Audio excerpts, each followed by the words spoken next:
হ্যাঁ রিমিয়া আতালাম মজা না ভাই 1 লিটার কিতা মজো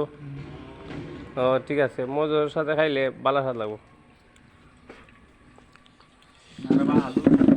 হুম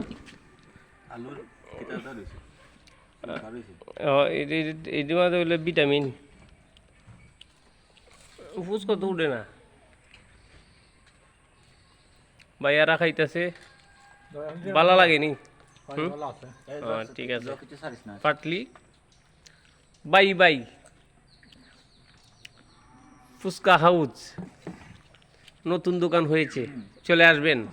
খাওয়ার জন্য ওই যে আর ভাই লাইভ করতেছে খাইতেছে আর লাইভ করতেছে মনের সুখে ও একজনে ভিডিওতে আছে আর দুইজনে খাওয়াত আছে কিন্তু ভিডিও শেষ কিন্তু খাওয়া শেষ টেঙ্গা আজকে ঠক দিছি বেশি না এবার চটপটি দিলে টক লাগতো না তো সালাদ কম হইছে